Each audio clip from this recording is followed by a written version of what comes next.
If you were to close your eyes and think of a snapshot in your life, one that tells the story of who you are, how you see yourself, or how you feel the world sees you, what are the images that come to mind? Pictures serve not only as reminders of place and time, but can be powerful enough to ignite social justice movements, amplify voices of the marginalized or unheard, change laws, and shape lives. Photos can be truth tellers and joy makers. For many African American lives in the United States, visual depictions and stories were created to demean rather than to uplift. Today, we'll take a look at the power and courage of Black photographers who've used the camera to document and innovate. Gordon Parks understood this storytelling power through photography. Born in 1912 to sharecropping parents in Kansas, Parks taught himself how to use a camera and went out into the world photographing hate while bringing out the beauty in his subjects. On the left is Ella Watson, a cleaning woman at the Farm Security Administration where Parks worked, is shown with a broom and mop with the American flag in the background. Ella's father was killed by a lynch mob, and her husband was shot to death. Parks named the piece American Gothic.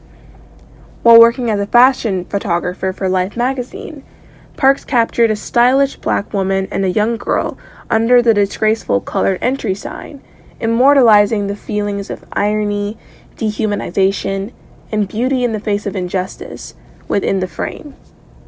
Parks illustrates that photographs can be vessels to transport feelings and ideas from heart to heart and generation to generation.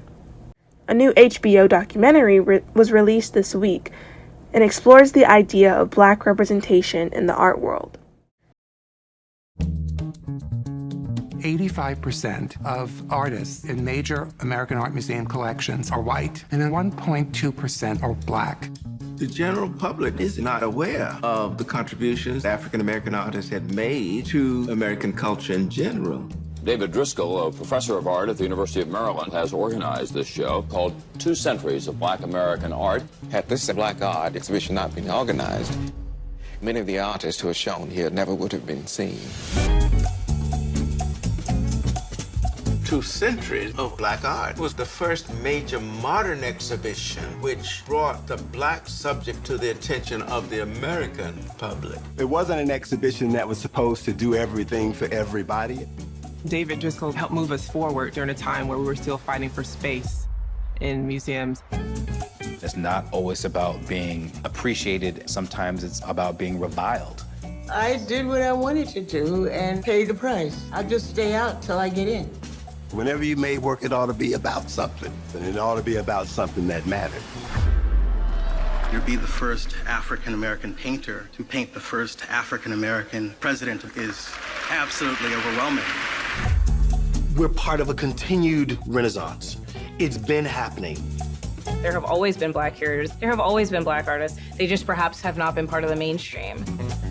You start to understand the enormous struggle that this country has been on to feature and to display and to honor the work of Black artists. This is something that had to be done because the American canon is not complete without it. The work of Maya Iman embodies the juxtapositions and complexities that come with existing as a Black person. The Art of Blackness, Iman's first project all about race, illustrates how Black culture can be accepted even as Black people are not. In our silhouetted portraits, Iman explores concepts of love and hate in the lives of Black individuals. While Maya Iman's work focuses on tensions, Westminster alum Tyler Mitchell explores what it means to be at rest. He rose to fame as the first Black photographer to shoot a Vogue cover featuring Beyoncé and then Kamala Harris. Here's a few minutes with Tyler, sharing his own words about representation. I'm fascinated by what you say, that photographing Black people at leisure is radical. Not the fact that they're at leisure, but photographing them is radical. Yeah. Why is that? Well, it's it has to do with denied histories, right? And this idea that visualizing and making images and projecting those and stating that visualizing Black folks enjoying their lives is important, right? What's central to that in my work is that existing in public space for black folks in America has been denied. Psychically, in our minds at any moment, that freedom or that enjoyment that we're having or that pleasure could be taken away or stripped away. So to me, this book, stands for a beacon of that. This is called I Can Make You Feel Good? Yeah. What does that mean?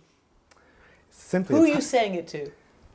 It's the title of a Shalimar song, really. I heard it from a soul song. Yeah. And I heard it in the Atlanta airport when I was traveling to Amsterdam for my show.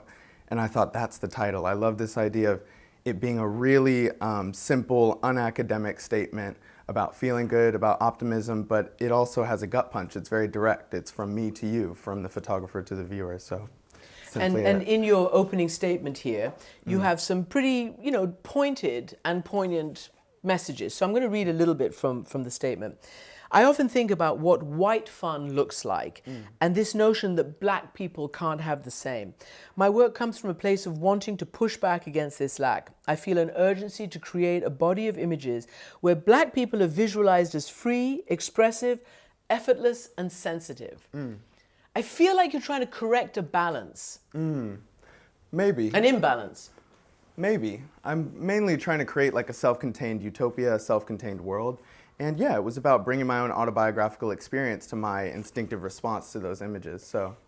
Some of them, well, they're all just kind of normal stuff that you would see, the famous Déjeuner sur l'herbe iconography of white people in a painting at leisure. Yeah. And you have the red gingham mat or tablecloth where you've got some people lying down. You've got people at fun in a park.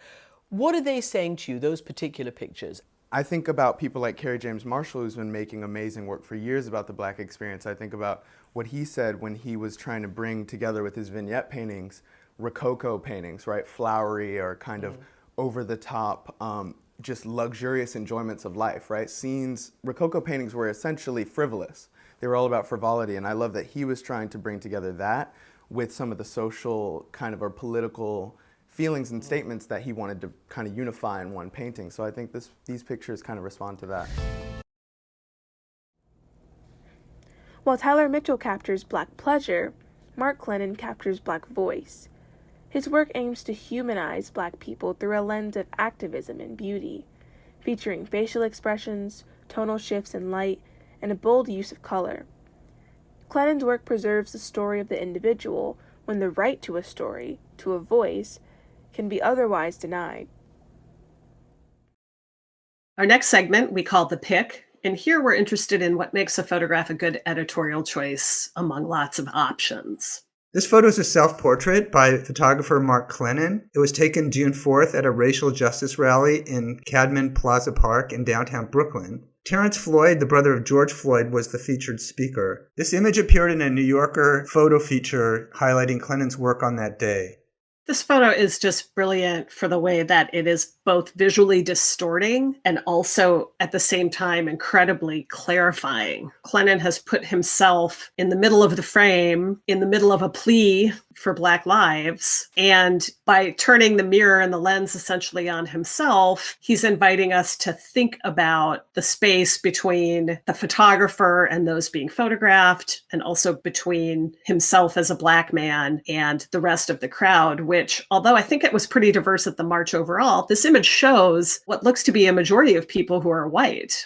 In the article at one point, Clennon talks about police presence and snipers on the roofs and feeling unsafe as a Black man at the event, at the rally. And he also said that he felt like his camera offered him some protection. So when you think about the picture in that context, Clennon's really locating himself through his role or his identity as a photographer. And I think it's important, too, to highlight one of the possible reasons why that man is holding a mirror, which is the argument that the media needs to look at itself, that protesters should not be visually targeted by media or by surveillance, right? And so the man in the photograph who is holding the mirror and who has written that inscription on it is essentially inviting this critique that Clennon then accepts, right? He says, yes, I am going to picture myself in the context of this mirror. So The photograph is doing so many different things. And what I really love is that choice that Clennon made, both a visually interesting and really smart choice, but also a really kind of thoughtful, compelling choice to put himself into the middle of the story.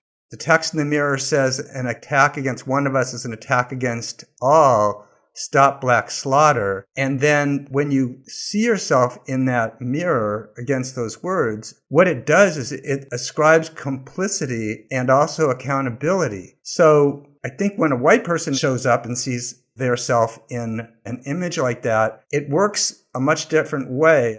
And by extension, we can think, okay, Clennon created a self-portrait of himself and created this interesting dialogue about that. But he's still pointing his camera at us, the viewer, isn't he? So as you say, if we read the protester's original choice as look at yourself, take a look at yourself, and kind of where do you want to be in the context of all of this? Clennon is also, to a certain extent, amplifying that image. We have Clennon, the photographer, presumably now taking a picture of us. When we understand that Clennon is capturing the photo and then amplifying it to what would be a wide, diverse audience with a lot of white people looking at this, it brings that accountability to a very wide audience. An instrumental leader in planning the March on Washington, an influencer of Dr. Martin Luther King Jr., activist alongside A. Philip Randolph, and on the front lines of public transit protests instigated by Rosa Parks, Bayard Rustin was swiftly forgotten from history on account of him being openly gay. From his protests to his politics, remembering Rustin is necessary and deserving not only because of his ideas, his kindness, and his contributions to justice and equity around the world, but also because he is a reminder that Black people are diverse and there is intersectionality in the Black community. His story has the power to transmit that message, and through photography and other mediums, we are able to receive it. So many Black stories are forgotten, but photography does not let us forget. It faithfully preserves the beauty, the horror, and the truth. Darnella Frazier is a testament to this. The 17-year-old from Minneapolis who filmed the murder of George Floyd last summer was honored with the PEN America Award for her instrumental role in exposing injustice. Will Smith recently said, "Racism isn't getting worse, it's getting filmed." In the age of mass media, racism faces a newfound visibility. But this visibility also presents the opportunity for other aspects of the Black experience to gain attention as well. Carlton Mackey plays a role in this newfound era of visibility.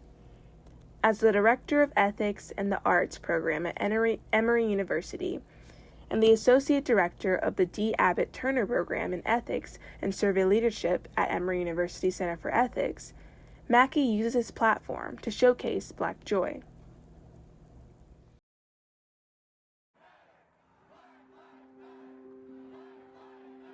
I would say that Black Men Smile was birthed out of a particular form of chaos, but a particular form of reclamation, revolutionary reclamation that was being expressed through movements for liberation that we saw. And it was birthed 1 month out after Mike Brown was murdered in Ferguson. And it made me think about how we see ourselves versus how other people see us. It's clear that people see us as violent and as something to be feared. But how do we see ourselves, and how might I interject that into the conversation? Y'all are beautiful. What we're doing is beautiful. Y'all are a reflection of me. I see myself in whenever I look at you all. Black men should be celebrated. I was looking at social media and on Instagram, and I was looking at hashtags of Black men at the time. And constantly there were these images in these stories that didn't look like how I saw myself or how I would identify myself. And I put in the hashtag Black Men Smile, and it yielded 0 results.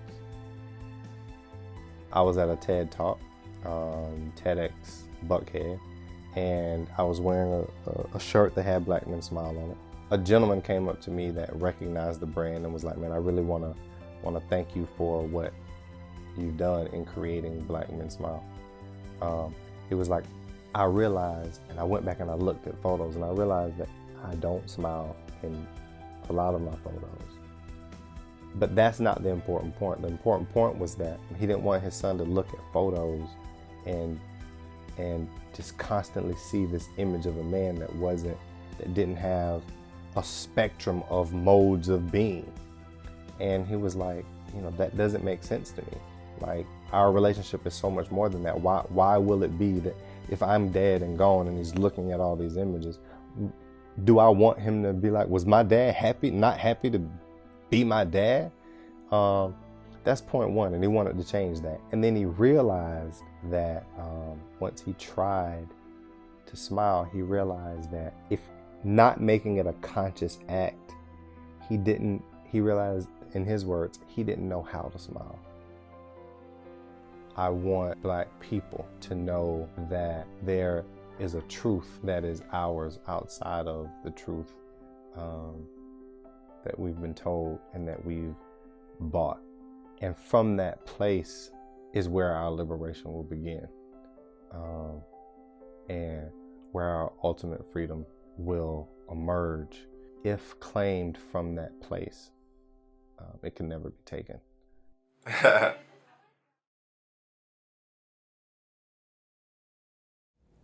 Our very own Mr. Reese takes on identity, history, and aviation in his photography and artwork. He has worked with NPR and the Atlanta Jazz Festival, and his own projects include A Force Proportional to Their Masses, honoring the history of African American aviation, Fences, an international art project, and his Call and Response exhibit in the Sandler Hudson Gallery in Atlanta.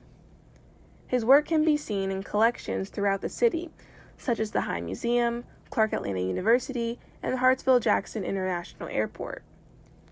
Here, Mr. Reese shares his own take on photography and storytelling.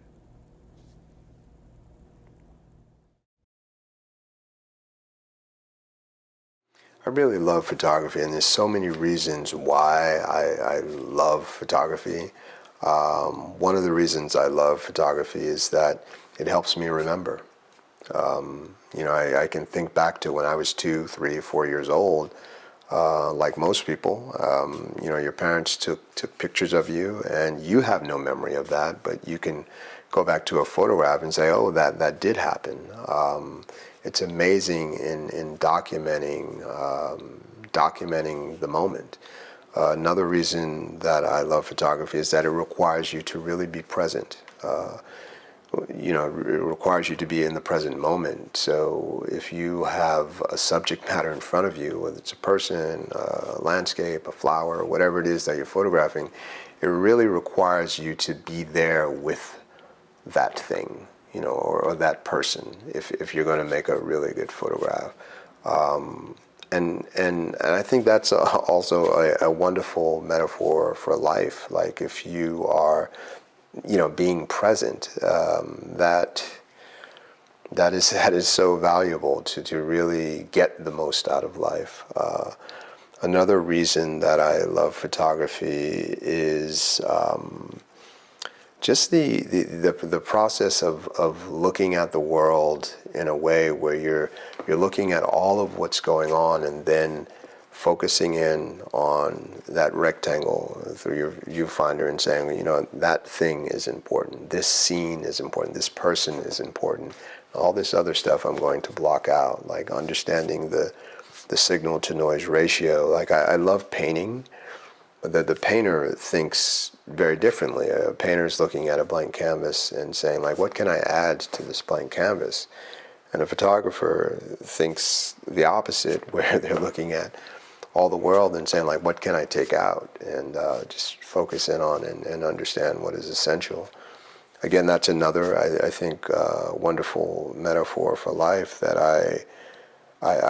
I use that same thinking in real life, understanding what is essential. Another thing that I love about photography is that, for the past, I say, 20 years, everyone's walking around with amazing cameras in their back pocket, back pocket via the smartphone. You know, and with the technology of the smartphone has been incredible in social media, in social justice, in the darker side of society where there have been unjust deaths of people of color. I mean, it's changed the way that we understand the world. It's changed what we believe, you know, in the world. It's really revolutionized how people remember. I mean, it helps us remember more accurately the things that happen.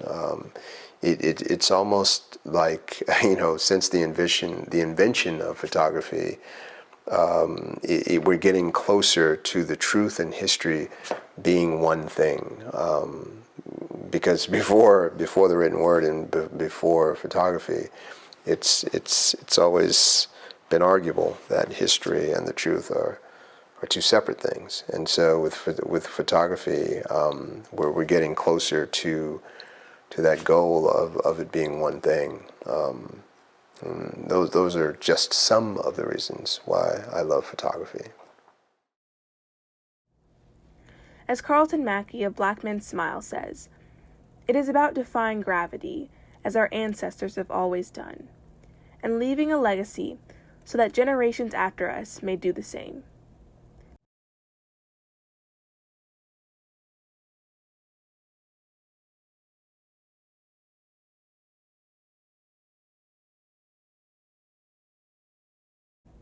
Thank you for listening.